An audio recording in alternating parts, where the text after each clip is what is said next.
Jacopo Pirona nasce a Dignano da nobile famiglia sul fiume Tagliamento nel 1789. La cosa per cui lo ricordiamo è stato per il suo vocabolario friulano. Il suo vocabolario friulano, alla redazione del quale si impegnò a partire dal 1845, che è stato pubblicato a Venezia nel 1871. In realtà Jacopo Pirona muore nel 1870, quindi diciamo proprio la conclusione definitiva la si deve a suo nipote Giulio Andrea. Ma questo vocabolario friulano davvero costituisce un grande monumento per la lessicografia friulana, cioè per lo studio, per la raccolta, per l'organizzazione appunto di tutto quello che è il patrimonio dell'identità, del lessico, della lingua e anche di molte altre cose. Ci sono diverse componenti, ecco, per il vocabolario friulano.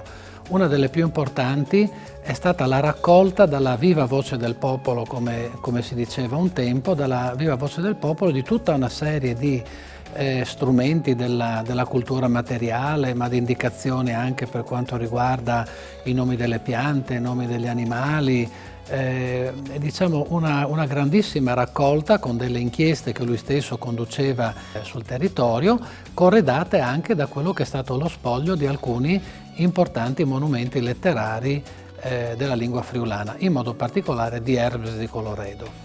E quindi Jacopo Pirona voleva raccogliere elementi delle parlate, delle varietà di tutta la regione friulana. Quindi diciamo nello stesso periodo abbiamo tutto un fiorire di questi repertori regionali, locali, municipali, dialettali.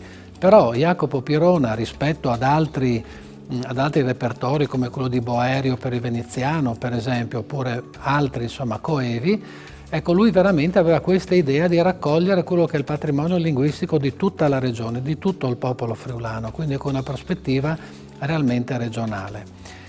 Importante per la redazione del vocabolario friulano è stata anche la scelta della grafia. La scelta della grafia non è una cosa di secondo piano, perché la scelta della grafia consente di rappresentare la generalità della lingua, quindi non soltanto di risolvere il problema occasionale che poteva avere un poeta, uno scrittore, un narratore dovendo interpretare quello che era la parola, quello che era il suono della lingua per appunto per la scrittura, ma quindi una definizione di una norma generale per la scrittura del friulano. Con questo, con le note grammaticali e con il dizionario corografico che lui aveva appunto preparato per il suo vocabolario, quindi con il dizionario dei toponimi della regione friulana, ecco veramente lui ci offre questo che è un monumento per la lingua friulana.